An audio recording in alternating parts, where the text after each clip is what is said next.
What's up, everybody? Welcome back to the Leveled Up Life podcast. It's Branamier, Courtney here with the man, the myth, the legend, my man, the one and only Paul McClain, here to help you level up your life in all the areas that matter most to you: your faith, your family, your fitness, your finance, and your franchise. Listen, I was thinking about this thought this morning, and the topic we're talking about today ties in exactly to this. And I was like, with all the stuff going on in my schedule, I was like, I'm not doing the podcast for the sake of doing the podcast. Doing the podcast to try to help some people on the other side of this lens get better at their life, whether that's being a husband, being a father, being a dad, because the Lord knows I don't need another thing to do. I know you certainly don't need another thing to do. And so we're going to talk about the importance of a schedule, what that looks like, how not having a schedule will mess you up, how having a schedule will bless you, will help you get to that next place in your life. And so, dude, I count it a privilege to be here with you. I'm really going to sit back and learn from you because, dude, you got 50 things going on at once, and you seem to be managing all well, you know, at least from the outside. But I want to pick your brain a little bit and see kind of what's your routine, what's your schedule look like, and then how have you developed it over the years to manage and run all these companies. And obviously I'll share my insight as well, but yeah, well, dude, I appreciate glad to be here with you, man. I count it a blessing every time we get a chance to do this. And the cool thing is, like, this is like 30 to 40 minutes where people get to see a conversation that I count it a privilege every time we get to have a conversation, whether that's at the house, barbecue, kicking it with the family, and it's always provided value to me. And so I know that this is like an insight to a conversation we'd probably have anyways, and I think it's going to bless you guys, because the truth is there's certain things that really are foundational or catalytic to like every area of your life. And so if you're not reaching where you want to reach with your faith, or maybe your family, you're like, man, I think like I'm doing well financially, but I just feel like my marriage isn't where it could be. I feel like my relationship with my kids isn't where it could be. Or maybe like you're killing it financially and the family's great, but you're like looking in the mirror like, dude, my fitness is not where it could be. That's kind of the struggle, right? Is like a leveled up life is a life where you're feeling fulfilled in all those areas, where every one of those areas there's some progression. And typically, and I would say 99% of the time, if you feel like you're missing it in one of those areas, it would be tied back to a schedule. Like there's a lack of schedule. Maybe there's things in your schedule that have taken precedence, that have become a priority, that are really not a priority, but your schedule reflects that this is what you're valuing. And I always say, like, if you want to know what somebody values, look at their schedule, look at their checkbook, right? And today, we're going to unpack the schedule. And sometimes you've just got things in the schedule that shouldn't be, and there should be things in the schedule that should be. And I think that when you heighten awareness of what your schedule looks like, and you actually audit it, and you interrogate the reality of what your schedule looks like, it could change your life. You know, Maxwell says, if you want to know where somebody's going in the next 5 years, just look at their schedule. You know, what does your schedule look like? You could predict where your marriage is going to be, where your relationship with your kids is going to be, where your fitness is going to be, where your business is going to be. And so it matters, right? It matters significantly. And so, Brand, I want to kind of ask you this as we start into this. And guys, I promise you're going to want to share this. You're going to want to subscribe. This is going to be one that you kind of study and go through and actually reconcile periodically, as far as, okay, that makes sense. How well am I doing that? And how do I know that? Because I do this, right? Like I do this all the time. I listen to a podcast on scheduling, and I'll go back through, and it reminds me of, like, I've been going so fast, I've not paused and actually interrogated what's going on. But for somebody watching this, Brand, that's like, you know, maybe it's a business owner. Maybe it's a mom that's not in business. She's raising kids. Maybe it's an employee. Maybe somebody's self-employed. Why is it important for every person to have a schedule? Like, why does it matter for everybody? Even not just a self-employed person.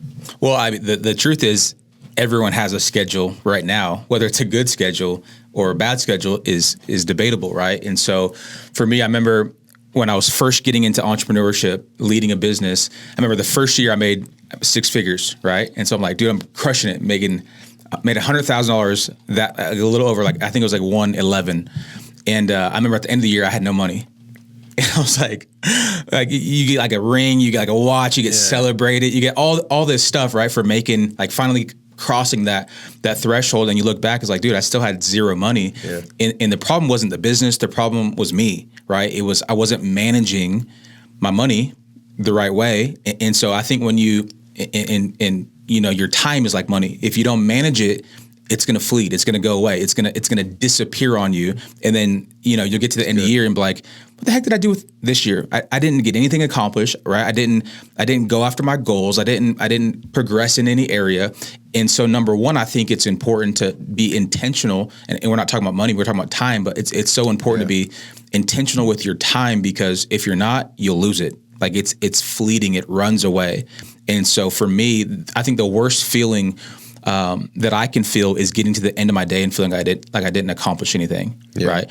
And I think so many of us get so distracted by just life's busyness, and it's so easy to do, that if you're not intentional with your time, like for me, I don't say like white space. For me, white space is like rest. Like I try to plan in some white space in my day to like, we talked about this, like pause, reset, recalibrate. To me, it's not white space. To me, it's wasted space. Like, so if I have wasted space in there, that's when distraction comes. That's when like you get the phone call and now you're outside for 2 hours on the phone. That's when you're, working in the garden when you should be working on your business or whatever the case is. So number one, just to answer your question, I think everyone should have a schedule, because it makes you locked in 100% on the thing that you're supposed to be doing. Right. And so the worst for me is like, we're talking about going on vacation in a couple of weeks. The worst thing for me is like to be on a vacation thinking about business. Yeah. Or be on a vacation thinking about something else. So wherever I'm at, I want to be there 100%, because I've lived that life before where you're like 60% in on everything, and it's a terrible feeling. And so I think number one, everyone should have a schedule, because when you have things on your schedule that are of importance, number one, it keeps you focused, it keeps you on time, and it keeps you intentional about the thing that you're actually doing. So whether you're a mom at home, like I was telling Mariah, she's, and same for Tosh, we're trying to, figure out the homeschool schedule. What's that look like? The mom and the teacher now. Yeah, the mom, the teacher, the chef, the lunch lady, the janitor. And so we're trying to figure out what this looks like. And I was telling her, like, you just got to be like, when they're in class in regular school, they don't get to just walk out and go get some food. Right. They don't just go to the bathroom whenever they want. Like everything is planned and scheduled according to the day. So the same has to be true for you. So if you're doing, first period, do first period. Don't start cooking eggs during first period. Yeah. And so I think it applies to everyone, everyone's life. Like you just have to have a schedule, because if not, you'll drive yourself insane. You'll get to the end of the day or the end of the month or end of the year and be like, what did we accomplish? And it's a feeling that no one, I certainly don't want. Yeah. Right. So I love that, dude. I think it's so true. And I think everybody can relate to those days where they feel like they get to the end of the day, like, what was done? Yeah. And then you get to those days where you're like, you feel so fulfilled, where the day can continue on and you've got enough energy to keep going. Yeah. Because like you were doing the thing you needed to do in that moment. And it's usually not going to happen by default, right? So typically without something in your schedule, you typically don't by default do the best thing. Right. Like, that was the best thing I could have done from 5 o'clock to 6 o'clock. Usually not, but by design, then you can. And so I love, looking at like being a self-employed person or running a business. I think it translates also to somebody that's working a job. There's these same concepts, somebody that's stay-at-home mom or whatever they find their roles and goals are in their life. I think this is applicable to everybody, that everything's got to be planned, right? And somebody's like, well, I want to be spontaneous. Okay, well, put in spontaneous time, right, where you could just spontaneously do something. But I promise you, if that's what you're going for, you're not going to hit the levels that God's called you to in your life. It's got to be intentional. It's got to be by design. And so, it's kind of like one of those things where it's paradoxical. I see most, like if I use an insurance agent, we unpack that path. A lot of insurance agents, they get into this career really excited about the fact that they have freedom of schedule. Like, oh, this is so great. I don't have a guy to report to. I don't have a boss to report to. I don't have to report to her. Like I'm good. I'm free. And the reality is, I think that's the biggest reason why people fail, is because they look at it as such a great gift opposed to a high responsibility. Yeah, very good. So now you're actually the employer. You have to schedule yourself and structure the schedule and sit there before the week starts, the day starts, and say, what's the most important thing I could do today to be a successful business person? But once you craft that, right, or if it's like my wife and your wife, like as they put together their schedule, I told Tasha, I said, like, what's the schedule? Like, then you just have to execute. Now it's like, okay, I know from 12 o'clock to this, 3 o'clock, I'm doing this. And then after that, I'm doing this. And then you just have to execute. So now you have to just ask yourself as you go back and you kind of do checkups on yourself and reconcile, like, okay, what should I be doing right now? Got it. And you can set alarms on your phone. Like I got like 30 alarms, so it'll just go off like, all right, and it'll check me like, am I doing the thing I know I need to be doing right now? And so that alarm sets me back on track to saying, I got distracted. Let me get back in focus, because it helps me. But I just think that when you're sitting there and you're designing your schedule, if you don't put together a schedule, you're going to end up having to go back to work for somebody to put together a schedule for you. Yeah, very good. So it's like a lot of times you think like, oh, I'm self-employed, I don't got to put together a schedule. Well, then you end up becoming the person in a position to get a schedule. Do I think about like I saw this statistic on people that go to prison, and it said that like something crazy, like 90% plus or what have you. It was a big number. Go back to prison once they leave prison. And the reason being is like a lot of times they want freedom. Like I want to get out, right? But in prison, they have a schedule. Yeah. And they get told when to wake up, when to go to the yard, when to eat. They get out and they have this freedom. They have this open schedule. They don't know what to do with it. And so therefore they go and do the very thing, a crime or something, to put them back in a place where its schedule is in place for them. And so I think every human being, you think you don't want to have a schedule. The truth is you want to have a schedule, but you want to have the right schedule. Very good. The things that you want to actually do. And so that takes planning, preparing to be able to execute on it. It's funny you say that, because I mean, I definitely didn't have a coming out of prison moment, but I remember coming out of college, and for 8 years through high school and then through college, like all my workouts were planned. Like I never even, from the time you get to ninth grade, I never even thought about putting together a workout, because you just show up and the coaches are there to tell you exactly what to do, when to be there, what to eat. Like it just dialed in for you. So for 8 straight years, that's all I did. And I remember, I mean, I probably took longer to recover from that than I should have, because there was probably like an 8-year period of time where I was like lost in the wilderness as far as like my fitness routine. It was just like so sporadic, because I couldn't figure out who I was in that space, right? Because for 8 years, it was dialed in for me, so I couldn't formulate a thought around like how to actually do it for myself. So the struggle is real, right? And so talk about from an entrepreneur perspective, like someone going from a 9-to-5 or a job, and now they're making that switch into the entrepreneurial space. Because I love what you said. Most people think like, man, I got all this time freedom now, but the truth is like you don't have that yet. Like you got time to do whatever you want, but now because no one's telling you what to do anymore, but you got to tell yourself what to do. So it's a different level of responsibility. And I think a lot of, entrepreneurs, business people struggle to make that shift mentally, right? So talk about like what can an entrepreneur or an agent going from a 9-to-5 to now self-employed, like what are some things they should be doing? Is it like environment?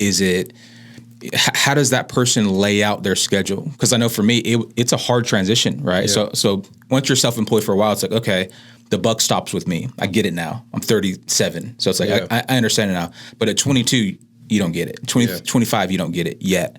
So what could, some youngsters coming up be doing now to not have to go through 10 years of hardship? It makes sense? 100%, dude. Well, I think you look at, first of all, priorities, right? Like, so, like I enjoy certain things. What I've always looked at, like I enjoy, watching a football game. Dude, I enjoy like eating a good steak. Like I enjoy those things, but my joy is not found in those things. My joy is found in like stewarding my time well and getting better in these areas of our lives that matter most. And so what I know is like a good day is not a day that was just full of enjoyment. It's a day that I was diligent and stewarded my time well. And I found that out being self-employed, that me just taking off a random day and going to do this or that, I never felt great about it. I didn't really have joy. I enjoyed it for that moment, but in the end, it actually stole my joy, because my joy is found in serving people, serving my schedule, being there for my family, like being intentional. Yeah. So I think you map it out and say, okay, well, what's important to you? So in the beginning of the morning, I know that if I'm self-employed, the lid is me. So I don't want to go out there, and I've seen this happen multiple times, and I always would look at those lottery winner stories where like how many people win the lottery, and then like I think it's like over 90% within a year they're bankrupt. It's like, dude, how is that possible? Well, it's because they didn't develop their thought process and mindset to a level where they could actually steward that money. So like you said, it just ran away from them, right? It was just gone. And so I just always realized after reading that book, Secrets of the Millionaire Mind, that dude, I have to intentionally develop myself, the way I think about money, the way I think about business, the way I think about running my schedule. Like I just had to develop. And so I think one of the first things you got to do being self-employed is like you can't just like skate through like you could if you're an employee. Sometimes you could just skate through. Like if you just do the job and it gets done, the guy's like, well, it was great. You got those things done. It cost me this to pay you. It brought in that revenue. I'm fine. And sure, if you did develop and you should develop, you probably would actually go up the ladder, so to speak, in that corporate environment as an employee, but you could still survive doing that without growth. Here, you really can't. Yeah. You're one chargeback, one bad day away from imploding if you're not sowing and putting good stuff into you. So I would say the first thing for me is like waking up early and spending time with God. You know, it's a whole pavers concept, like going through prayer, affirmations, like really starting to speak to yourself at a higher level, because a lot of times if you're transitioning or this is a new career, you maybe don't see yourself as that business owner yet. You don't really see yourself. You're kind of in the back of your mind thinking like, yeah, maybe I can, maybe I can't, maybe that person's just special and I'm not. So I think when you start to like declare and speak out of your mouth like who you need to become to be that, like maybe that's like I'm disciplined, I'm focused, I'm great at serving families, I have empathy, whatever that might be, you start speaking those, you visualize your day. I think it's important as a self-employed person to visualize yourself succeeding and doing the things you need to do. I think you got to go out and work out. I like doing it early in the morning, reading to develop myself. It just helps really put myself in a position where now I'm going through the day with a higher level thought process. So I'm going to do better things. And then, you know, even journaling, like asking myself, how can I apply what I'm reading to my business? So when I got in this business, I knew that, man, this could give me freedom, and my ability to get there quickly had a lot to do with me analyzing, studying my game film, how am I doing on the phones, and so everything I read and listened to was really kind of like my mind was tying it to how I could apply it in the actual business. Good. And so once you've done that, then it's like the question I always ask myself, and I put this in practice early on, I think I got it from Maxwell, was like, what are the top 3 things I can do today that would make everything else not necessary or really not important? Because there's a million things we can do. Like to your point, like we got so much stuff going on. So what's the 3 main things? And so then I would put down, okay, dialing the phones and making sure I'm helping families. So that's the biggest thing. It's like, when do I do that? So 8 o'clock to 12 o'clock, I'm going to dial the phones, no distractions at all. And then 12 o'clock to 1 o'clock, I'm going to take a break. And now I've given myself kind of like a little reward. If I've done what I should be doing, I'm going to take a break. If I haven't, I'm going to continue on. So it's like a consequence mindset, right? That I'm trying to force myself and set myself up and trick myself to stay on track and be disciplined in that time block. And then once I hit that 12 o'clock, I'm going to grab a bite to eat. Maybe from 12 o'clock to 2 o'clock, I'm going to make some recruiting calls. I'm going to send out some DMs on Instagram. I'm going to reach out to some people. I'm going to do some recruiting activities. And then maybe from 2 o'clock to 4 o'clock, I do another quick session. And then 4 o'clock to 5 o'clock, I take a quick break. Maybe I'm listening to a podcast, writing some notes, educating myself, and then 5 o'clock back to 8 o'clock, I'm back on the phones, or say 5 to 7, whatever it is, and I'm calling families, making sales, and then I know at 8 o'clock or 8:30 when I get home, I'm going to spend an hour with the family eating dinner, hanging out, and then I'm going to go tuck the kids into bed. We're going to read with them. Like, it's all very planned out. Yeah. And so I know that if it's faith, family, fitness, franchise, finance, my schedule's got to it's got to hold the most important thing in every one of those categories.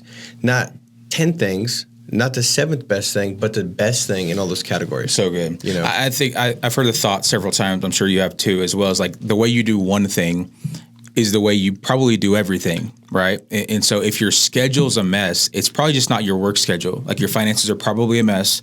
Like your health is probably a mess, right? And so, it's the whole concept of going from good to great. I think for me, I lived a good life for a long time, but there's the whole concept of the next level. Like, man, you just know there's something else in there. I think a lot of people feel that frustration where it's like, man, I just know there's more to it. And it's exactly what you're talking about. It's like being so intentional with your time and having it all planned out and having it, your priorities in line and actually following through on the things that you're doing is going to give you the confidence because you're making the promises and you're keeping them to yourself, right? And so that's going to give you the confidence to move forward because you're like, hey, I did the hard thing when I didn't feel like doing it, but I did it anyways. And so I know I can, when I face the next conflict or tension, I'm going to push through that one as well, right? Yeah. And so I think a lot of people struggle making that shift from employee to self-employed because they just don't have that framework, right? Yeah. Because our mind or our mentality has been one way for so long. It reminds me of the scripture,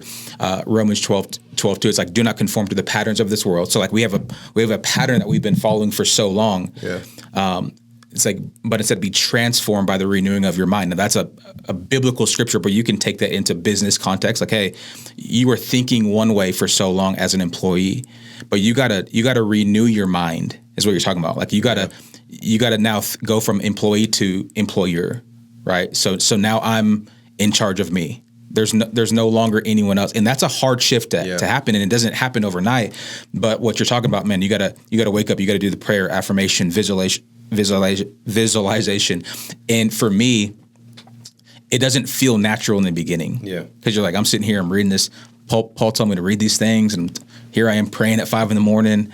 Like here I am writing, journaling. Like I'm a man, I don't journal, and so all these things feel very unnatural in the beginning, but over time they begin to produce results that you've never had before. And it's like that, what you're saying, like now I'm finding my joy not in the vacation or the day off necessarily. I'm finding it in serving people, right? Because I've been filled. Now I'm so filled. I want to pour out, and that's when I feel the most blessed. Yeah, right. Is because I'm living in my purpose, which is to serve and not be served, right? But you cannot. I think so many entrepreneurs or leaders try to serve out of a place of just like emptiness, where work or the business or whatever they're running feels draining, as opposed to having the right framework and starting the day the right way and being filled up and then leading from overflow. That makes sense? And so I think a lot of people, if you can just like catch what he said, man, being so intentional with your schedule and then just doing it no matter what. I think that's the key, right? Is consistency, because we can give you, the 10 things to put in your schedule and you can write it down all day long, but if you don't do it, it does no good for anyone. And so I think that's huge, man. Just having a real understanding that there is a real mental shift that has to take place if you're going to succeed. If not, like there's plenty of jobs you can take. But if you know there's something more in you, then there has to be that mental shift where I think a lot of people struggle with, right? And they end up quitting, going back to their old place or whatever it is. And so, yeah, dude, think about like, I think, dude, what you're saying is so good, because at the end of the day, like this is the thing that will cascade like a roadblock that you just seem to not be able to get past. Yeah. And a lot of times just that word, think about how many people you've heard that say like, dude, I just don't know. I don't have time. Right. I just don't have the time. And I mean that when you say that, dude, like you pretty much negate any intentionality or ability to get it to the next level. And so like the truth is, when we sit back and pause and really kind of let ourselves know that there's 168 hours in a week. And this is stuff that I remind myself of. And when somebody says they don't have time, I mean, I'm always quick to say like, hey, I love you. Did you know that there's 168 hours in a week? So let's just unpack this. I'm going to help you out here. And I'll pause and like help them out, because it helps me out, because I've said the same thing. Yeah. I think I said it last week with so much stuff going on. I'm like, I wish there was more time in a day. But the better question is, how can I do better with the time that is in the day? And so like 168 hours, if you sleep for 7 hours a night, that's 50 hours a week, right? If you're working 40 hours, that's 90. I mean, you still have 78 hours left over after a 40-hour work week and after sleeping 7 hours a night. That's a lot of hours, dude. Crazy. Like, that's a ton of hours. You can work 2 full jobs, sleep 50 hours, and still have like 20, 30 hours. There's a ton of time. It's just, what are we doing? And if we're not managing it, like you said, dude, it just vanishes. It's gone, right? It's just gone. And so I think the question is like, how can I do better with the time I've got? And when you ask yourself a better question, it produces a better thought, and then your life gets better. Like I was thinking about, this with all my kids. I've got 5, and Brandon, you got 4. I was thinking about even looking at the picture of you and Blaze and Bronx in the gym. It's like, that's how you maximize time. Yeah. Because now you hit the fitness one and the family one. Right. And so when you go through and audit your time, what in your schedule can you actually help more than just one category and maximize the time you've got? And so the same thing I did with Penelope. I was like, I need to spend more time with her. I take her on a run. I get her interested in running. By the way, you can definitely persuade your kids to be interested in what you want them to be interested in. There's a lot of neuroplasticity. That's manipulation. I call that good leadership, right? So, you start to like know how to lead the kids and get them to want to do the thing you want them to do, which hopefully it's the right thing. Yeah. But like you go to the gym, now you're working out. It's helping with the fitness thing. You got Bronx and Blaze in there, right? They're connecting as brothers probably because they're fighting. That they're like my kids. Well, I know they're my nephews, so I know there's a lot of fighting and like it's not homeostasis all the time, right? And so now they're getting to connect, doing something together as brothers. You're there as a dad, like showing a great. You're able to connect. You could probably. I mean, it just multiplies. That 100%. hour becomes so much more valuable than it would have been if you just go to the gym. 100%. I mean, have you seen it, the difference in that? 1,000%. I mean, we're talking about like stacking your time, right? And so I think it's a life hack, right? And so I think when you're talking about time, I was looking at a study and it said the average person now spends about 2 hours and 40 minutes per day on social media, about 3 hours and 40 minutes watching TV, whether that's like Netflix, a game, and then only I think it was 11% of people said that they do some sort of self-development throughout the day. And that time that they do spend out of the 11% was only like 21 minutes. And so you got 2 hours and 40 minutes on social, 3 hours and 40 minutes on TV. And 11% of people that say they do self-improvement, self-development, out of those 11%, it's only a little over 20 minutes. And so to say that we don't have time is just a poor excuse, right? Yeah. And so I think if you're leading people, I love what you said, like, hey, dude, listen, I hear you, but let's break it down. Like, let's go through the schedule. And if you're the lid of your organization, then you got to be honest with yourself and go, all right, how much time am I actually wasting? Because the truth is, we're all probably wasting a lot of time. And I think it's seasonal too, right? So there could be some seasons where you're like, man, I got to be super intentional with my business right now, just because where we're at. Like it's a startup, we're growing. Like I got to spend more time here than there, and that's perfectly fine. Or in other seasons, like for you, like a couple years ago, like dude, I got to be all in with my family right now. Like I got to hold it together. Forget the business. Like that will come at a later time. But I got to be all in here. Or it's like, hey, my marriage, I got to be all in here. And so I think it's number one, just realizing what season of life you're in and being so intentional with your time, and if you can, like what you're talking about, the gym and the boys and the faith and the family, like, man, that's a true life hack, right? And so if you can get into a business with people that you like all the better, because now you're hitting friendship, now you're hitting a little bit of the family aspect. If you can be in business with, like we got all the youngsters in here that are working out, making money, now you're hitting faith, now you're hitting finances, now you're hitting fitness. So you're hitting all these areas together, and that's really the goal, right? Is to be fully functioning in all these different areas. And so I just think for anyone who's looking to grow, to improve, to get to that next level, that's looking for just a way to get better with the thing that you're building, the thing that you feel like God's called you to lead, is like, man, you gotta audit your time, you gotta go through your schedule, and you gotta stick to it. And you've been an incredible example of that with all the different things that you're managing. But let me talk about this for a second, because the hardest person to lead is to lead yourself, right? But the truth is, as you grow an organization, you're no longer just leading yourself, right? So talk about like maybe the tension as you're leading a massive organization or multiple businesses, like the tension of, I got to lead myself, but now I'm leading these other people. And so how are you as a leader growing and developing other leaders? Is it simply by example? Are you being intentional as far as like having leadership development meetings, like mindset meetings? Like what should other leaders be doing if they're looking to grow other leaders? Because like we're all called to be fruitful and multiply, right? It's like from the very beginning. Yeah. And so especially like in insurance or your organization, like you don't want it to be at the same place it is right now next year. Like that's not the goal, right? You want to grow, you want to serve more people, you want to bless more people. And so as people are joining an organization or jumping into a business, how do you begin to develop their mindset? So now you're leading leaders who are leading leaders, because that's the goal, right? Yeah. So to kind of walk through that mental process for you as you're developing people who are trying to develop people? Yeah, great question, man. I think you can't give what you don't have. I love that concept. Like, you got to become more valuable so you can give value. And so as a leader, I think the first responsibility you got is to lead yourself well, right? And so you got to make sure that you're developing, you're spending time with God, you're in prayer, you're doing those things.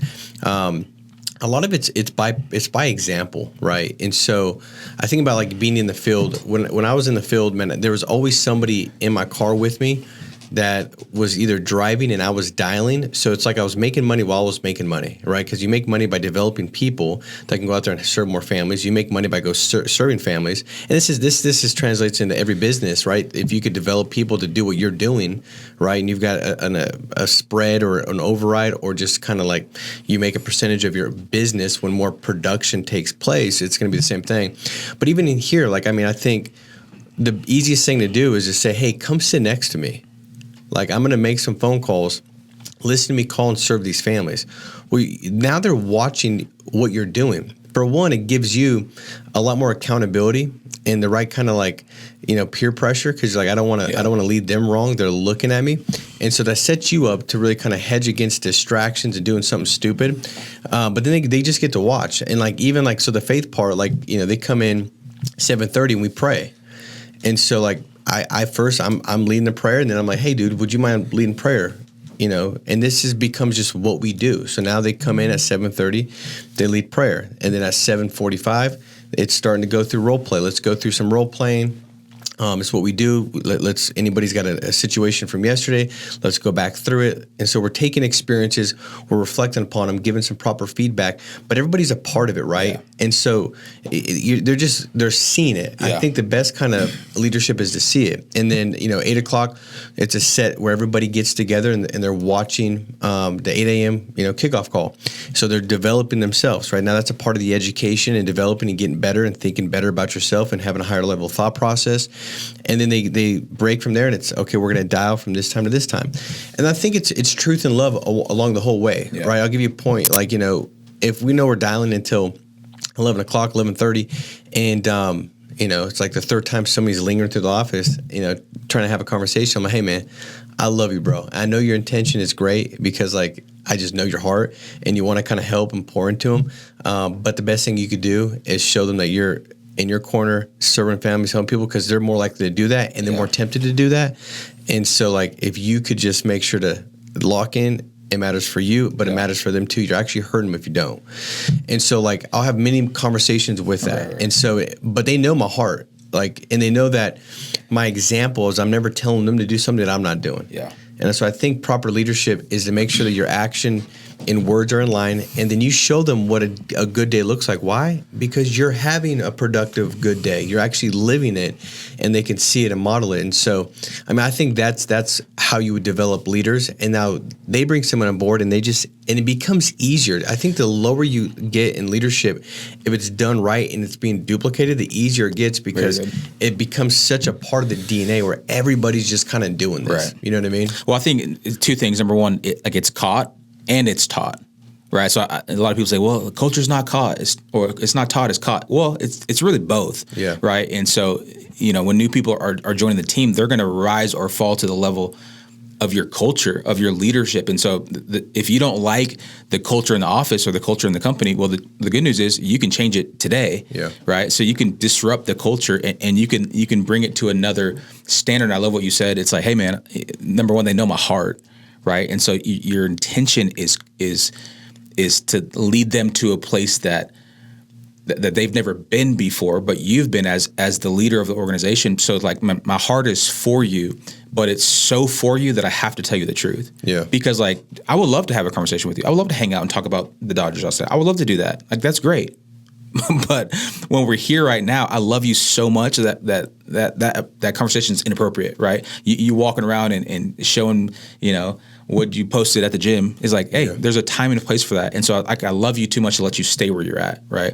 And I think it's so evident to see, when you go into it could be a church, it could be a business, it could be an office. Like, man, the culture is just the behavior of the people. Yeah. And I think when a culture is healthy, man, it makes the thing that you're doing all the better. And so I think number one, you got to be real intentional, going back to schedule again, of creating the right type of culture, the environment. You said, man, in this office, we pray at 7:30. We do this at 8 o'clock. We do this at 8:30. From the phones, this is that. That's the culture that you've created in here. So now anyone that comes in tries to disrupt it, well, they're the one that's off, right? They're the ones like, oh, we don't do that around here.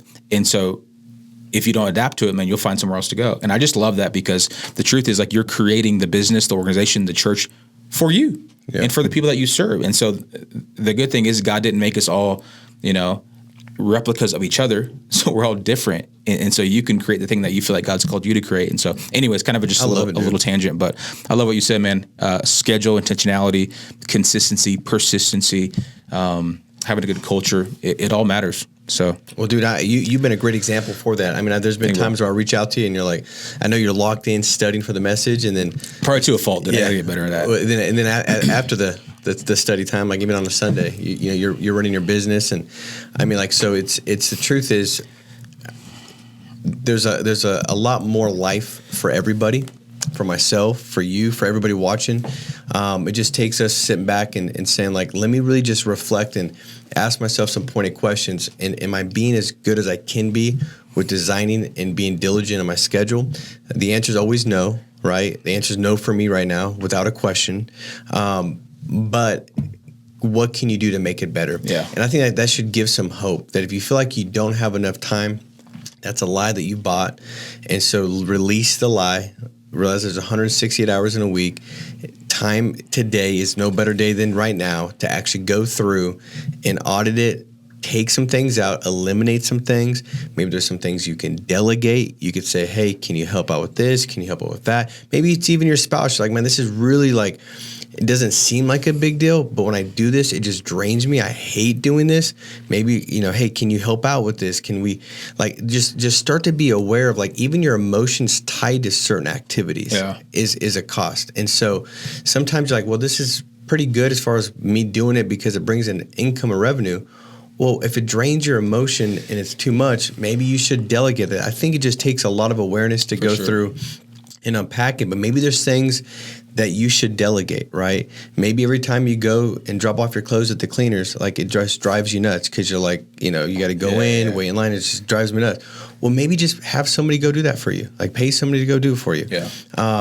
But just really kind of being self-aware, I guess, is a big thing. And then what are some things that you can automate? Like, automation is massive, right? Like, what are things that you can put on auto? Like, if you don't have your bills on auto payment and you're actually cutting them, like, I love you, right? Like, but hello, like, it's 2025. Yeah. Like, that's something that you should not be doing. You can say, I want to make sure it's right. I promise you, how long has it been? How many times has it been wrong? Yeah. If it's zero, if it was wrong once and it cost you $400, you would have bought your time back. Like, what can you automate, and what can you procrastinate? There's certain things that are going to pop into your head over the next 5 hours from here on out throughout today that will try to grab your attention, and you think that it's urgent and important, and it's not. Just put it off. And sometimes just put it off, it'll just die, and it should have died. It should have never took precedence anyways. Let it just go. And so procrastination is actually a good thing if it's actually done with purpose. And so, man, I appreciate you, bro. I love these conversations that we get to have together. Guys, I hope this helped you. I hope this served you. Again, make sure to subscribe so you get notified each and every week. Make sure to share this. And, hey, we love you. Make it a massive week. Stay strong. Be steadfast, and we'll talk to you next week. God bless you guys.